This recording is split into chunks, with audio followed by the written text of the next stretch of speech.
Welcome to Behind the Shelf, a podcast about how everyday products are made. My name is Tarek. And my name is Mar, and we are your hosts. Today we're going to talk about a hot topic, monkeypox. I don't know, I feel like I hopped it up too much. I don't know about hot topic, maybe itchy topic. Don't you get itchy from it monkeypox? you do itchy is just scratching the It's just surface. scratching the surface. I I honestly Yeah, I honestly am excited about this episode because I've been hearing about it a lot over the news, but I don't really know much about it. I don't know where it yeah. comes from, how, I mean, maybe coming, I'm assuming coming from monkeys, but like, why does it keep coming every few years? We keep hearing about it. And also, how is that different than chickenpox that I got when I was a child? Is it any different? It is different. Just because there's a pox in the name doesn't mean It it's has the pox. same. Yeah, because chickenpox, smallpox, monkeypox, just common poxes. Chickenpox, well, typically you get them as a kid, right? The virus between what chickenpox and smallpox and monkeypox, the virus is different. The symptoms are much milder in chickenpox as compared to Hmm. smallpox and monkeypox. And smallpox is essentially eradicated from the planet. Um, Really? and yeah, Is it through people still vaccination? get yes. Hmm. And also it's no longer prevalent, so even the vaccinations are stopped. People just have passed down immunity, they have better immune systems, and the actual virus is not like as prevalent in the world anymore. So there's no need to get vaccination from smallpox. But chickenpox is still active. It's much milder. You get vaccinated for it, right? Or you get it and then you just, I guess, just fight it through as a kid, and then that improves your immune system, and you're good to go in the world. But But you have a monkeypox is vaccine for is a it little now, different. right? Yeah, For you can get a chickenpox, there's a vaccine chickenpox. for Yeah, it. you Yeah, can get it. Yeah, you can get a chickenpox vaccine. But just because you get a vaccine doesn't mean you can't get chickenpox, the or you actual can't get. virus. Yeah. Interesting. Yeah. So why do they all have the ending of pox? Is there anything in common between all of them, whether that's the symptoms or the same virus type, or completely unrelated to each other? So one of the reasons is they have similar symptoms. So they have flu-like symptoms. They have almost like dots or Yeah. Oh, the lesions itchiness and all or that. rashes and the Yeah. itchiness. That is pretty common. And so when they say pox-like symptoms, so essentially it's that visual pox, the Hmm. little dots, and it's similar across the board. So they kind of kept that pox, but that's as far as the similarities go. Everything else is different. So I guess tell us about monkeypox. So what is unique about it compared to the others? Is it more severe in terms of symptoms and likelihood for death? And why does it keep coming every once in a while? They keep hearing about it in the news. Yeah, so let's talk about like how it came about, right? Yeah. So it all started in 1958. It was first identified amongst lab monkeys in a research facility in Copenhagen, Denmark. The researchers looked at it. They saw pox-like symptoms, so those little, little dots, lesions, and stuff in these primates, in these monkeys. And they're like, "Yo, what's going on? It's like smallpox, but it's not smallpox." And they realized this is something different. And being the marketing geniuses they were, they called it monkeypox. And so that was established. And the first human case was in 1970. It was a 9-month-old child in DRC, so the Democratic Republic of Congo. And during the smallpox vaccination campaigns, this they brought this child forward, and they're like, "Wait, this is like smallpox, but it's not smallpox. This is something else." And they realized that 9-month-old child actually has monkeypox. And so, because of those campaigns that I used to have, they were able to pick up monkeypox. And that's kind of where all this started. Is during the campaigns for smallpox, they realized there's something else out there. And you talk about the difference. So the difference is smallpox is from a virus called variola virus. It is more viral. It is more contagious. Monkeypox is, well, from the monkeypox virus. It has milder symptoms. Transmission for smallpox is through the respiratory system, but Hmm. monkeypox can be from contact with animal, with so broken skin, respiratory tract, mucus, eyes, mouth, ears, and also respiratory system.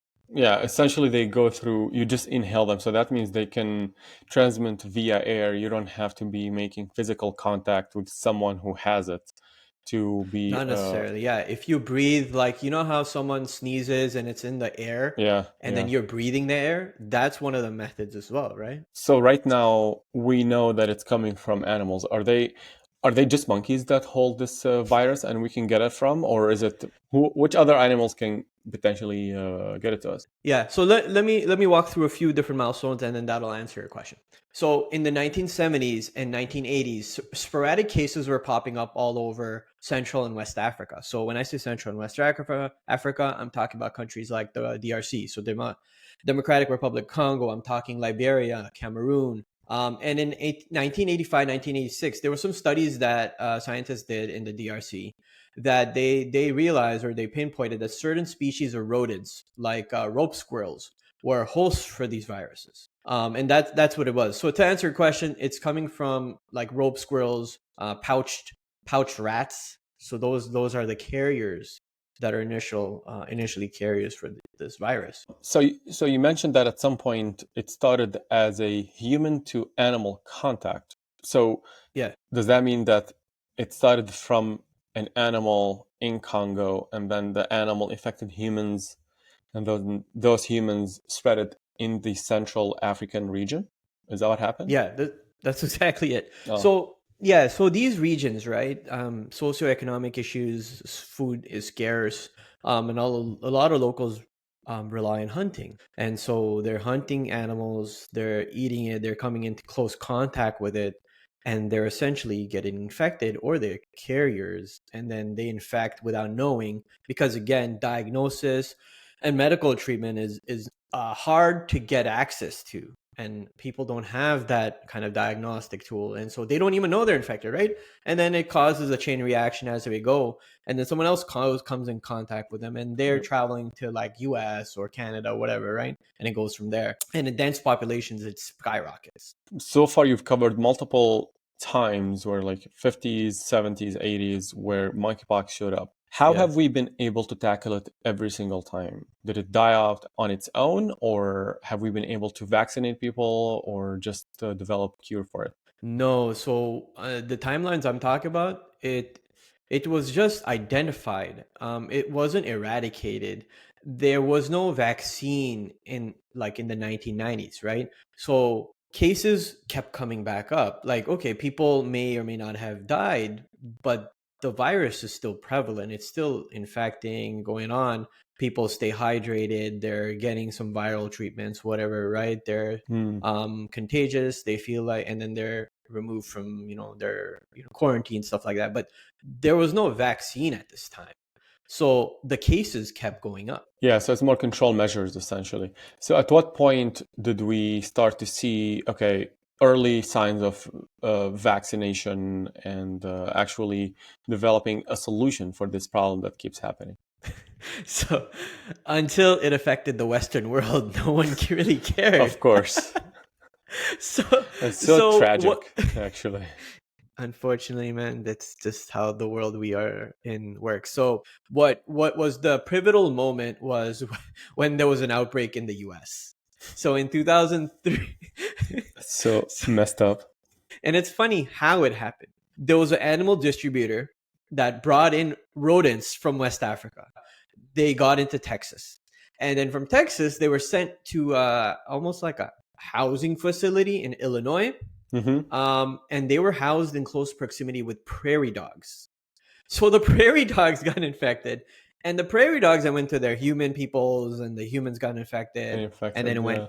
just like that. Outbreak in the US. 71 confirmed cases, but because of rapid diagnosis, or because of access to medicine and all this other stuff, zero deaths. So how long did it take them to develop a vaccine? 2 days? Oh my God, don't say So 2 days. I'll be furious. no. Okay, so I'm gonna go through one more thing, and then Yeah, I'll tell you even a funnier part. Well, not funny, but something. So fun messed fact. up. Okay, okay. So nothing really happened globally, right? Okay, U.S. had outbreak. They curbed it. They're like, "Are cool. Something's happening. Let's get people to start working on vaccine. Maybe this might help us in the future." Okay, think of it Yep. back of your head. Keep that in your head. Hmm. 2022 cases popped up all over the world, right? North America, Europe, Asia, everywhere. July 2022, WHO, so the World Health Organization, said, "Yo, monkeypox is a serious deal, public health emergency." Rapid mobilization of vaccines all over the world. Everyone, vaccine time. Started working on it. No, here's a trick. Not Here's a even. part. Oh my god. Okay, I said 2022, right? The Yeah. vaccine was approved by the FDA in 2019 by a biotech company called Bavarian Nordic. They had a vaccine, 2019, locked and loaded, approved by the FDA.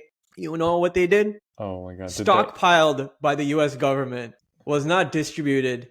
And because other countries didn't have an outbreak issue, they didn't care. And so they're like, all right, cool. But the US, they had Oh, that approved, back pocket, stockpiled it. Then when the WHO said, hey, this is a global issue, then they US started started distributing to distribution. everybody. Okay. And No, then all no. the other countries, yeah, It's not as bad as I expected. Okay. So the vaccine was developed in 2019, which is after all the previous outbreaks. So there was correct. no need for them to distribute it or have it available in Africa. But then as soon as it started spreading again in 2022, then they started actually distributing it. Okay. Right? Yes. That's what And happened. other countries started ordering it and giving it to their people. Okay. Um, It's not as messed up as I expected. yeah, Okay. it is It's not that sort they of had like it and they let people die and then did nothing. It's more like no. the outbreak didn't happen yet since they Yeah, had but the it wasn't vaccine. like, yo, let's help all the third world countries because they're getting No, no screwed. one No, cares no, about no. that. No, Yeah, it's more let's about. chill till our people get messed up, and then we're gonna give them the vaccine because we had it. But they started distribution. Wait, did they start distribution? Like the U.S. started distributing this vaccine when the World Health Organization declared it as a crisis, or in when the US 2022, citizens started getting infected, citizens. So it kind of coincided, right? Because 2022, everything was like bumping started up, and spreading essentially more. during this period, they were already mobilizing. But when the official announcement was July 2022, but US already started mobilization of vaccines because they were okay. So stats wise, US by the late 2022, US had the largest case count in the whole world. In the whole Really world, interesting. over 28,000 confirmed cases. I'll talk about kind of what that number means in 2 seconds. Give me 2 seconds. Largest case count. Okay. Spain was Hmm. the epicenter of Europe. They had over 7,000 cases. Brazil, most affected country in South America, over 10,000 cases. Africa, the whole continent, had 4,100, over Wow. 4,100 cases, with the DRC with the highest count of 2,700 cases. Now, I want to do a little asterisk on why some of the lower numbers Yeah, in they're a lot lower South. than the US. Yeah. Yeah, because diagnosis is hard. People Mm. don't really go to doctors. Doctors expensive, and the locals in some of these regions don't have access to that. So people aren't saying, "Oh, these are confirmed cases." Let's note it down.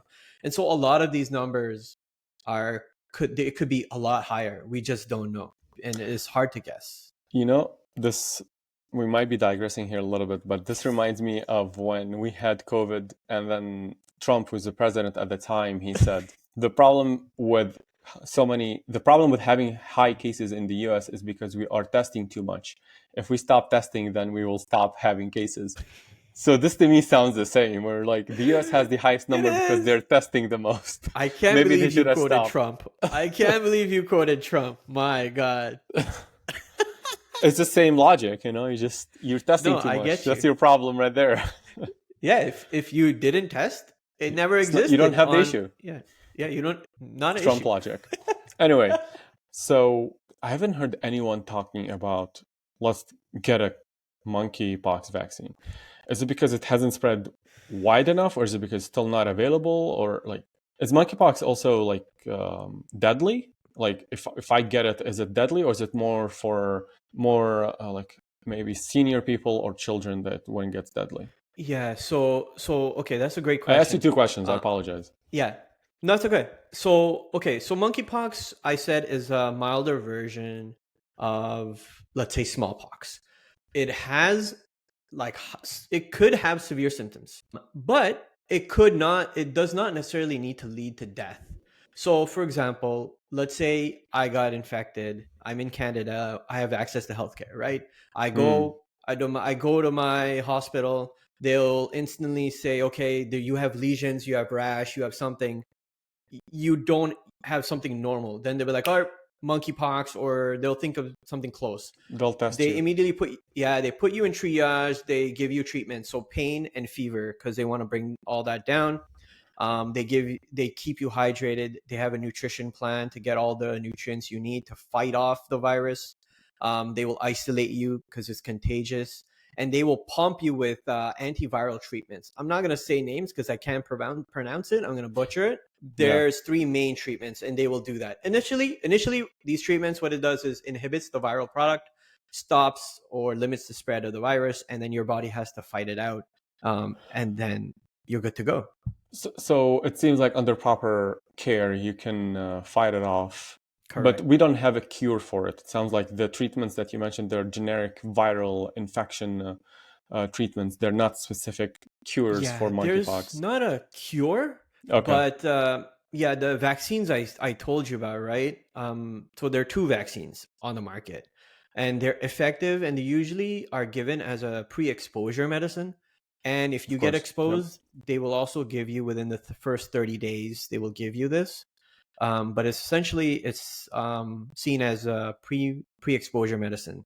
That's what a And depending vaccine is. on Yep. where you go, let's say if you're going to the Congo, DRC, or somewhere, your vaccine clinic will recommend you getting a monkeypox vaccine, Before you and go. you will be getting one of two vaccines. One is the Genios vaccine, was the 2019 FDA approved vaccine. It is a weakened version of the virus. So when I say weakened version, essentially a live virus, but not replicating. It is approved by the FDA as well. There's a second virus, which is the ACM2000 virus. It is a live replicating vaccine. So there's a live virus. You have higher risk of side effects, so it's not as commonly given vaccine. So the Genios vaccine is the most common vaccine. I'm glad you got there because that was gonna be kind of the next kind of topic that I wanted to touch on. So vaccines, generally speaking, as far as I remember from school, is that it is a weakened version of a virus you take intentionally so your body develops an immunity towards it. You're Correct. saying there's also another type of vaccines where it is replicating. So why would you even that seems risky to me because what if your body cannot fight it? It might just spread and get screwed. So It's what's given to what's the specific advantages? set. Yeah. All right. So why one over other? Well, it depends on your immune status, your age, even your occupation. For example, first responders and military personnel, if you're not immunocompromised, they will most likely give you ACM2000 because you want a stronger, longer lasting immunity, which is what a live replicating virus vaccine will give you. And those are the individuals. If you're immunocompromised, regular public, if you're elderly, they will more than likely give you the Genius vaccine. So, okay, that makes sense. I think it's appropriate for us now to just talk about manufacturing in Yeah. general. I'm not sure if there's anything unique about monkeypox vaccine manufacturing, but how do they make vaccines in the first place? What's the hygiene like there? Do people who work in those factories, that's something I'm very curious about, do they get sick more frequently than other people? Okay, I'll answer the last question first. No. Good. That means they're Because doing proper work in the factory. Yes. yes. So if you ever seen like any movie or video, head to toe, the people have a gown on, face mask, face shield, gloves. They're taped up. There's nothing exposed. They pass a disinfectant shower, and they walk in the next room. And they're putting their two hands in this little rubber glove fume hood thingy, and they're playing around with stuff. That's the environment these guys are in. There is limited to no like I Contact. yeah, there's limited contact. Everything is secured. Only certain personnel are accessing this room. Everything in the room is disinfected in one way or another. Essentially, it is the most secure, safe, disinfected place you can think of. Okay, so how do they make this stuff? So let's talk about raw material. What's raw materials like for a vaccine? So it's funny calling it raw material, but you're right, it is. Antigen antigen is the main raw material. So in immunology, an antigen is a molecule that binds to a specific antibody or T cell receptor. So essentially binds to your cells inside. Mm-hmm. And the presence of this antigen may cause your body to trigger an immune response. So, immune response, you're fighting something off, right? Mm-hmm. And antigens can be proteins, it can be polysaccharides, it can be lipids, it can be nucleic acids, it can be whatever. And this antigen could be inside of viruses, could be inside of bacteria, it could be inside of whatever host that the scientists determined that it will be a great place to grow. Okay, so first, it's a painstakingly long process for the scientists to understand what the antigen is, how do they grow it, what could affect what, and there's a lot of research that goes into this. So the Then antigen is the way that it sounds like that's how you deliver the virus into the body. It's like a vehicle. the virus is the vehicle. For example, the virus or the bacteria is the Mm-hmm. vehicle, is Yeah. the host, and what's inside of it, the DNA, the Yeah. receptor mechanism, whatever, that is the antigen that binds to the receptor in your cell. Okay. And then it creates a replicating of the DNA of the Got good it. stuff that Got you it. want, and then that helps you fight it. If I step back, so I want to just explain how these viruses or even monkeypox kind of affects you, and I briefly touched on it. So once it targets your immune cells, Mm-hmm. right, binds to them, uses its cell mechanism to replicate its own DNA, engulfs it, exits out. As it exits, it bursts. Essentially, it's called apoptosis, which is cell death.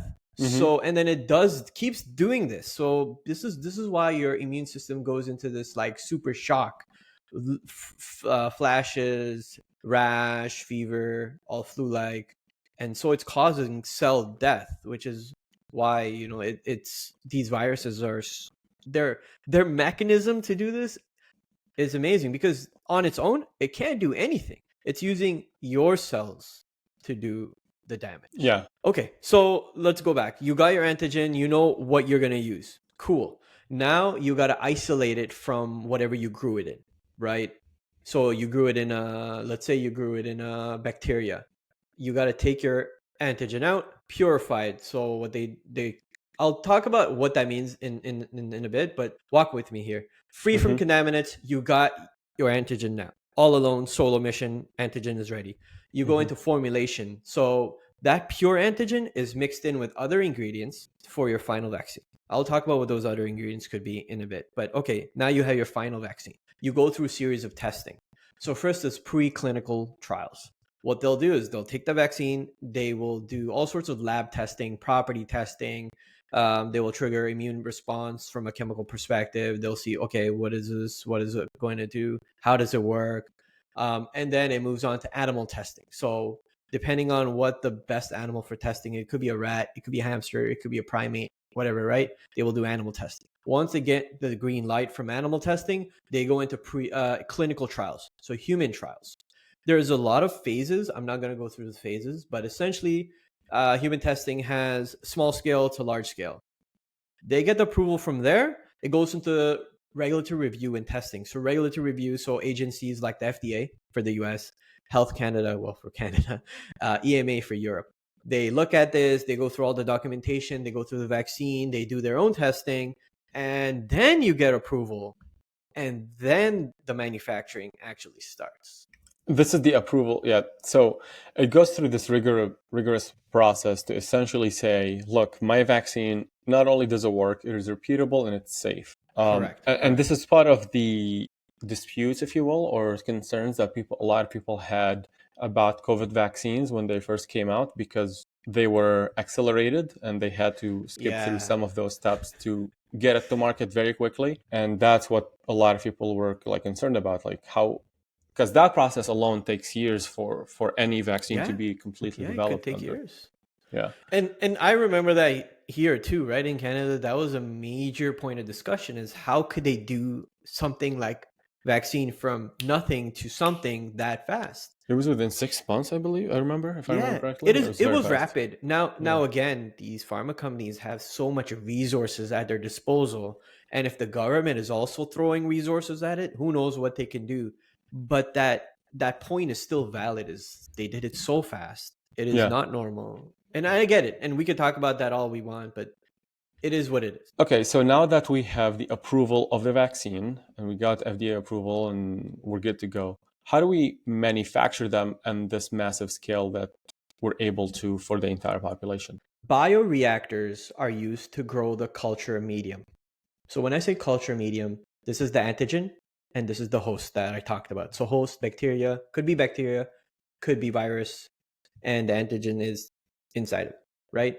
Bioreactor, think of a giant tank. They put the culture medium inside of it. They give the tank the right amount of oxygen. They give the tank the right amount of nutrients. They give humidity. They control humidity. They make it a best It's like a environment for petri this dish. bacteria. It sounds like a petri Yeah, dish on an industrial scale. that's a great analogy. Yes, petri dish, large scale, big tank, stuff is growing, and this could take several days. This could take a few weeks. What it depends on what the culture is, what bacteria they're growing, what facility capabilities are. Few days to a few weeks. So now you have your culture. All right.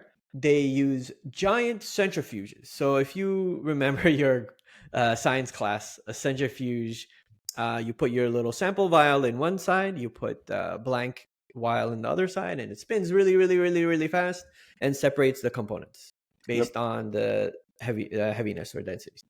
Hmm. They do the same thing, but on industrial scale. They use large centrifuges to take that culture medium and they spin the crap out of it to get the components to separate. So antigens and its host is separating from all the other culture medium, all the other stuff. It could take up to 60 minutes for this action to complete. Then they use chromatography, so industrial scale chromatography, to remove all the impurities and to isolate the antigen. So now you only get the antigen. It takes a few hours to a few days to go through the chromatography method to get your antigen at the end. That product is the washed or purified antigen. That is the raw material for everything to come now.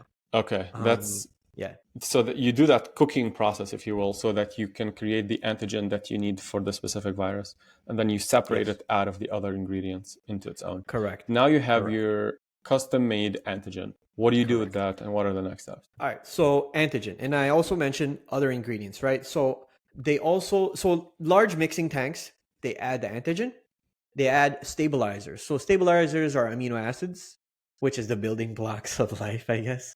Hmm. Proteins, sugars, so glucose, could be fructose, could be whatever, right? Preservatives. Thiomersal is often used in vaccines as a specific preservative because you want to prohibit bacterial fungal growth in your vaccine. And then diluent. So saline, you know the IV drip saline? Yeah.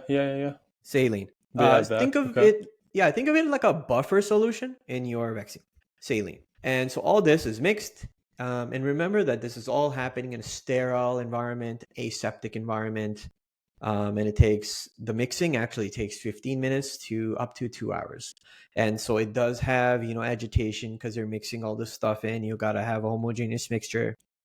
And that final mix is your vaccine. What is the temperature at which all of this is happening at? Is this ambient, or is this cold, or is it warm? What's the temperature like?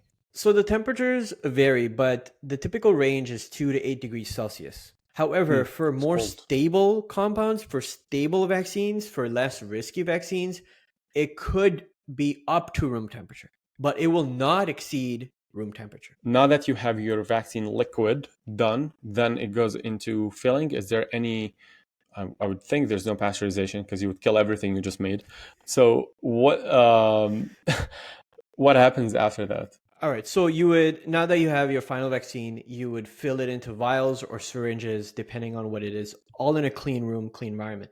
Vials, syringes, anything that is coming into that production line is disinfected, either by autoclave, and if it's not being able to be autoclaved, it is irradiated. So essentially, gamma rays are thrown at it for disinfection before our eyes to the line. And similar to any other dosing system, high powered, high frequency dosing system is the same kind of applied here. As the vials and syringes are passed through, the mechanism doses into it specific volumes, volumetric dosing, and then that gets applied through.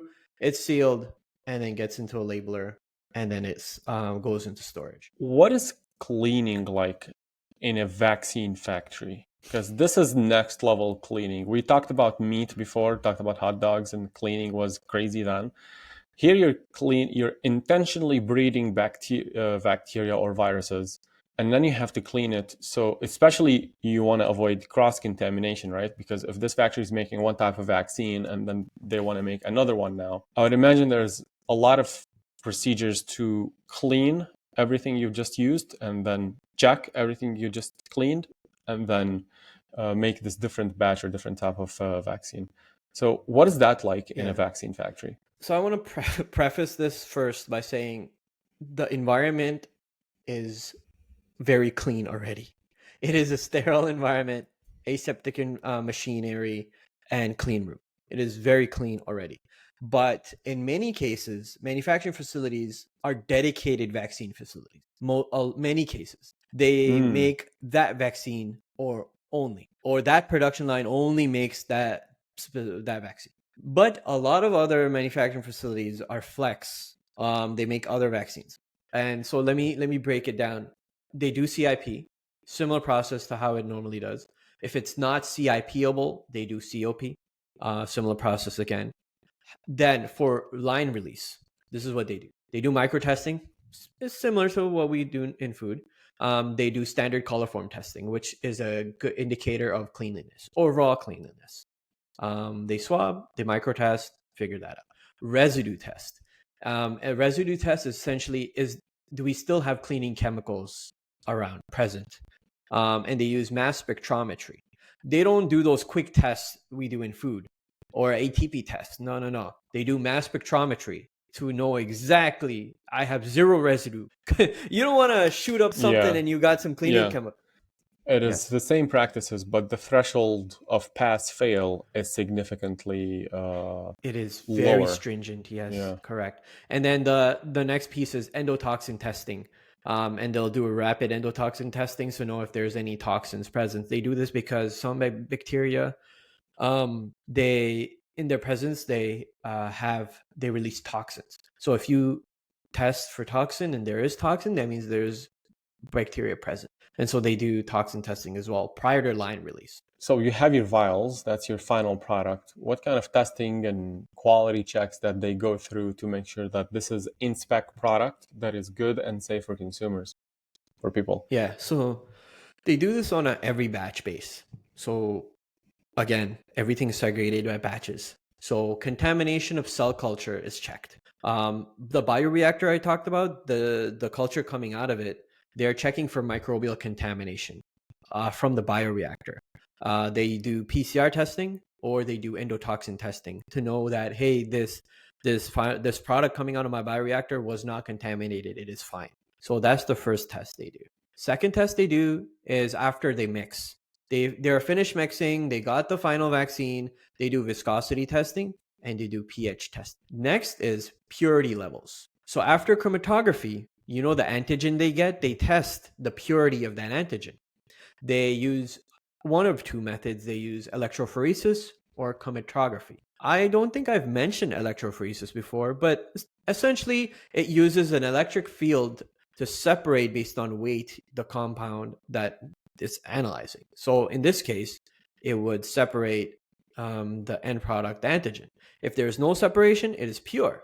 If there's separation, there's something in it. So this is what they do. The next is sterility testing. The final product, they incubate the sample. Incubating, they're checking for bacteria, they're checking for fungal growth, and they're also checking for endotoxin tests. So all that negative, pass. The next is potency testing. They take the sample of the final vial, they trigger immune responses. Is it doing what it's supposed to do? They may even have quick animal studies. Feed the new batch into animal. Is it reacting in the normal way? Check. Next is packaging integrity. So the vials, the syringes, their integrity is critical. So the containers pass through a vision system to know if it's cracked, is it right weight, right size, is the cap properly there. Even operators do a visual check on the line. The next is fill volume. Dosage is incredibly critical in this. The vision system checks fill volume as it's going in the line. And so those are incredibly important. And as usual, there is a metal detector on the line post filling. And that's it. That's it. Now we have a vaccine. That's it. All right, Amar. Well, thank you very much. This has been very insightful for me, at least, just to take us through the journey of how monkeypox developed, how it started from a monkey in a lab in Denmark, and then eventually started being spotted in nature in Africa and started spreading. So thank you for that. Let us know what you guys think about this episode. Give us a like, give us a subscribe. If there are any other ideas or topics that you would like us to cover in this podcast, please hit us up and we're happy to cover that. With that, Yep. my name is Tarek. And my name is Amar. Have a great day.